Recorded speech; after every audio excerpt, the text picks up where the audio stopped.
As a Christian entrepreneur myself, I've long struggled with being a square peg in a round hole, being good at things but not great at it. And for the third or fourth time reading Living Fearless, and an excerpt in here, and being reminded of my identity, being reminded of who I am and how God made me, being reminded of my buddy Zach, the question he posed to me, which is, what are your superpowers? What do you want the work to look like? And what do you want the incentives to be? And going down that path, going down that journey of trying to figure that out so that I can not be a square peg in a round hole anymore, not be beating my head against the wall on what I'm supposed to be doing and all of those things. And so I ask you, do you know? Do you know what your superpowers are, what you want the work to look like, what you want the incentives to be? Have you asked God, Lord, what do you call me? And I'm going to read this excerpt to you because I really want you to think about the power of being exactly where God wants you to be. Now, this is not about your assignment. This is about your calling, and this is about your identity. And when you get the identity right and the calling right, your assignments can change, but your identity and your calling, they'll be much more solid, and those will be your North Star in what you say yes to, and more importantly, what you say no to. And so Jamie Winship in this book, Living Fearless, his identity is being a militant peacemaker. So militant peacemaker. And it's actually since evolved since he wrote this book. And then he says, I know what vocations enable and empower that identity, and I've known this since I was 14. Therefore, my vocation has been, with the police department, something involved in militant peacemaking.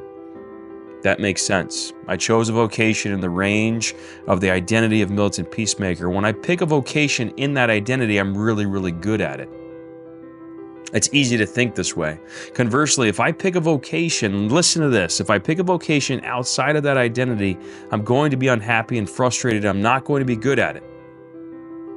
Every day I'm going to know I'm not good at it, and it's going to be bad.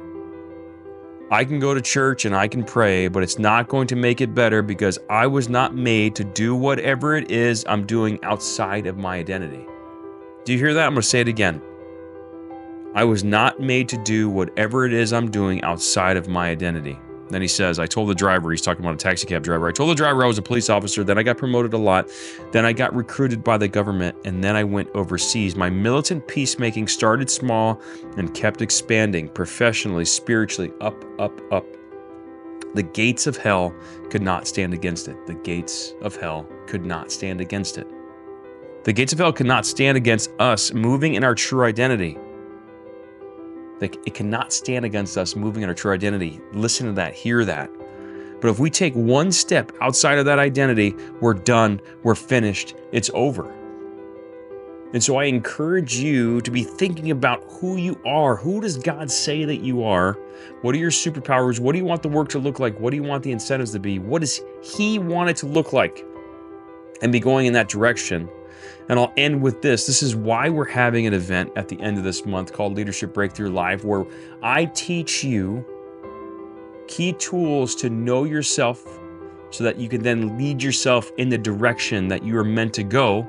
And what's great about that is once you do that, then you can know others and lead others better as a leader.